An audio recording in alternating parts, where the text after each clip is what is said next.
Isso aí remonta a 2016, 2017, né? Aqui em Brasília, por exemplo, durante toda a campanha do Bolsonaro, nós sabíamos que tinha uma casa aqui no Lago Sul que tinha sido contratada com aluguel pago à vista e que era frequentada por militares de alto escalão todo santo dia, e era ali que se pensava a campanha de Jair Bolsonaro.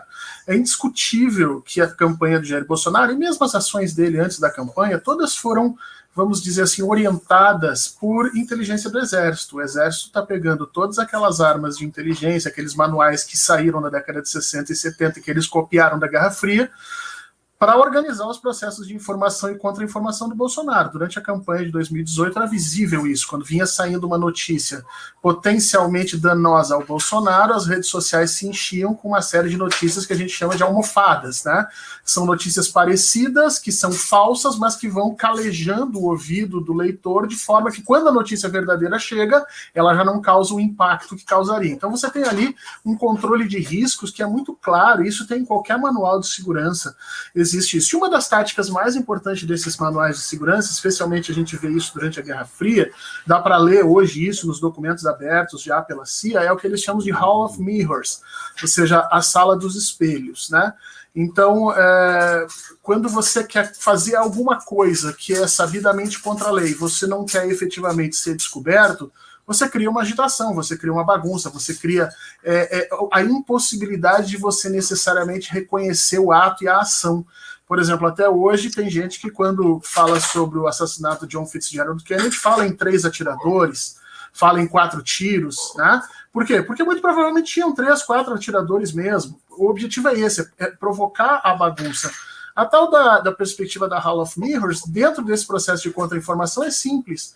Se você tem uma informação que vai ser dada de tal sorte que ela prejudica ou atrapalha efetivamente o teu planejamento, você lança antes dela, ou mesmo depois dela, uma série de informações semelhantes, mas que sejam falsas, de modo a que você enfraqueça ou o sujeito que traz a informação, ou o contexto da informação, ou a própria narrativa que essa informação mostra, né?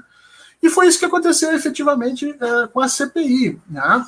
E isso foi muito planejado, foi muito bem colocado por esse grupo que trabalha a estratégia de comunicação do governo Bolsonaro. Veja, eu não estou dizendo que é ele.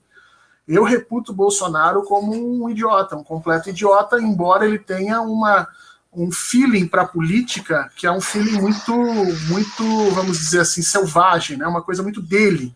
Ele não aprendeu isso em lugar nenhum, ele nasceu com isso. Mas de resto, ele nunca se preparou para absolutamente nada. Então, ele é muito burro. Agora, as pessoas que o cercam é que, em grande medida, são responsáveis por esse processo. E isso, Atush, só abrindo um parênteses aqui, é importante a gente pensar para frente, né, a respeito da entrada de militares na política. Eu acho que não pode, enquanto estiver inativo, e não pode na reserva antes de 10 anos ou 8 anos que eles passem de quarentena, porque eles estão de posse de determinadas ferramentas de informação desenvolvidas aí há já 30, 40 anos, que nós civis não temos. A gente vê isso na política sendo feito. Então, o que aconteceu na CPI? Luiz Miranda veio e jogou uma granada no governo Bolsonaro. Ele não jogou a granada inteira. Tem muita coisa que o Luiz Miranda sabe que ele não contou. Tá? Até porque ele está usando o que ele não contou como uma espécie de chantagem no governo. Olha, não me pressionem demais, porque senão eu conto o resto. Né? Mas igual ele deu os nomes efetivos pelos quais a CPI poderia, através de uma investigação séria, puxar o assunto e derrubar Bolsonaro. O que Bolsonaro fez no momento seguinte, que esse grupo que coordena a política do Bolsonaro, e especialmente o processo de comunicação, criou uma distração, esse Hall of Mirrors. Então o que eles fizeram? Eles pegaram uma figura classicamente bolsonarista, muito semelhante em termos psicológicos e sociológicos ao Adélio, né? E a gente depois pode falar disso, porque essas figuras elas são parte do sistema de informação desses indivíduos. O sistema de informação não é somente a galera da ABIN, mas você tem ali uma série de ajudantes, de participantes, de colaboradores, de indivíduos ideológicos. Então, essa figura que estava lá, esse Dominguete, é muito parecido psicológica e sociologicamente com o Adélio, e você movimenta essas pessoas quando você precisa que eles façam alguma coisa, às vezes mesmo sem eles saberem que estão sendo utilizados, que essa é a melhor forma, inclusive, segundo os manuais, é quando o indivíduo não sabe. Né? Então, o que aconteceu? Mandaram para ele um áudio, aquele áudio editado, tentando enfiar o Luiz Miranda e o outro irmão dele num esquema.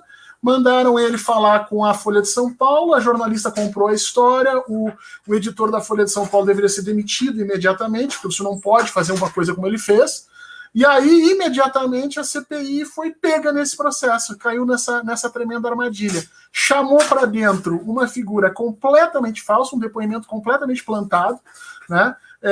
Que provavelmente esse cabo é uma figura que está tentando ganhar a vida, gente. Ele é um cabo velho é um termo que a gente usa no Exército, é uma figura que não conseguiu evoluir porque saiu muito, entrou muito baixo dentro das linhas militares, ou teve algum problema lá dentro de disciplina, mas ele vai passar o resto da vida como cabo, está com problemas sérios financeiros, foi convencido que ia ganhar uma grana aí trabalhando como representante de material de hospital e vacina, fez a parte dele, fez os contatos militares, mas aquilo tudo era falso.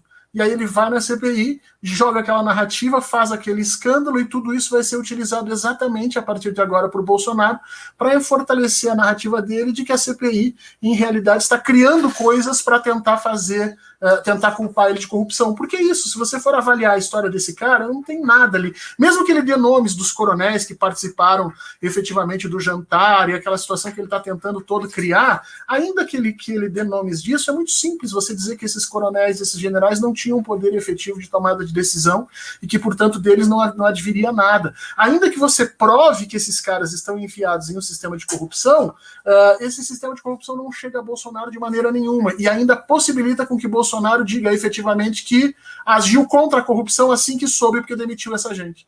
Então você, em toda a situação, você fortalece a narrativa do Bolsonaro. Não, muito boa explicação, Fernando. Vou passar para o Marcelo para ele dar a visão dele.